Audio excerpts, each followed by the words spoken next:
Now we've got some great honeymoon spots for anybody else out there looking to get engaged or married. India has the Taj Mahal, Paris has the Eiffel Tower, but some of the world's most beautiful landmarks are right here in the USA. Travel and Leisure has put together a list of the greatest American monuments. Editor Sarah Spagnolo is here to help us with make the most of any visit to any of these spots because they're such beautiful locations. And I think sometimes we lose sight of how we've got all these great spots right here in the States. How did you guys come up with this list? How tough was it as well? Well, the editors of Travel and Leisure looked for places that were accessible, that were affordable. We wanted a geographic mix. We wanted some places that a lot of people knew about and some lesser known gems. So I'm so excited to be here to talk about that. All right, so the first one we're gonna talk about is Mount Rushmore. Of course, such an iconic destination. It's in South Dakota in the southwesterly Black Hills.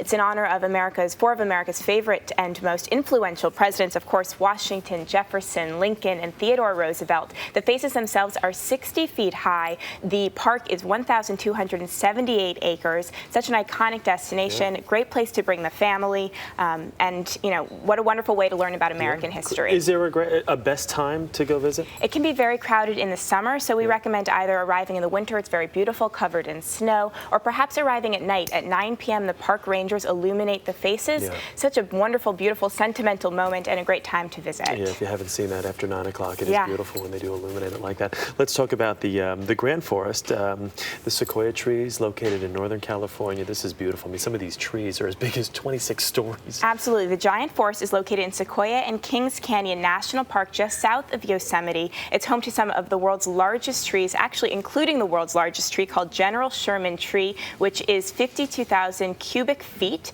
There are, as you said, other trees that are as tall as 26 stories, as wide as an entire city block. You can stay in the park itself. There are 4 lodges and 14 campgrounds, so a great way to get close to nature, a wonderful summertime destination, absolutely affordable, and another great place for the family. Yeah, and the parks here in the U.S. are so great. People really untap resources right there. Let's talk about New Orleans, the Garden District in New Orleans. The Garden District is something that you think about when you think of the beautiful, colorful antebellum mansions in New Orleans. You're thinking about the Garden District. It wasn't impacted by Hurricane Katrina because it's actually located higher up.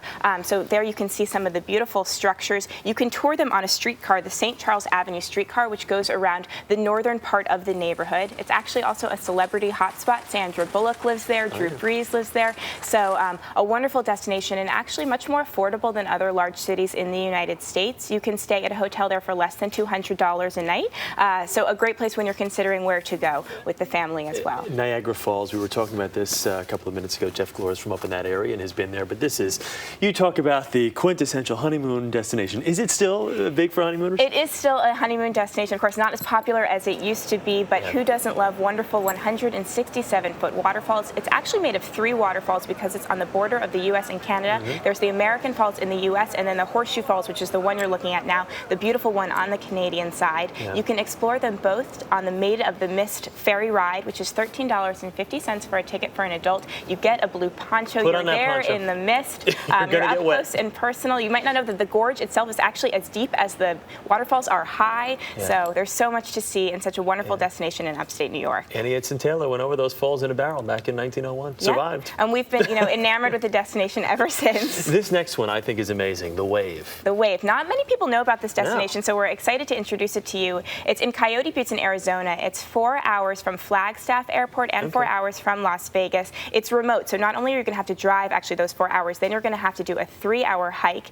You'll have to get a permit from the Bureau of Land Management. Go to blm.gov for more information, but look at how beautiful. Those date to 190 million years ago. It's amazing, and we talk about some great pictures. Let's come to the East Coast, the Portland Lighthouse in Maine. Yes, if you're familiar with the Portland Headlight in Cape Elizabeth, that's because it's the #1 most photographed lighthouse in the U.S. So beautiful. It's 92 feet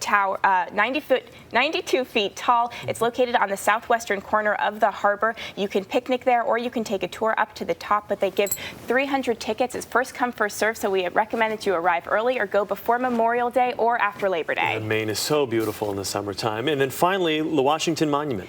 This is a no-brainer. How can we not include the Washington Monument? 555-foot in the shape of an Egyptian obelisk in honor of our first president. Such an iconic destination. Another great place if your kids are learning about American history. history. You can access it for free or book in advance, $1.50 per ticket, and explore at sunrise and sunset, or of course on the 4th of July when the skies are illuminated with fireworks. That's the greatest, with the fireworks right there. And when you're in D.C., there are so many great things to see, Yes. as with a number of these locations, not just what we pointed out, some great things in the area as well. Sarah, thank you. Good to Thank see you. you. All right.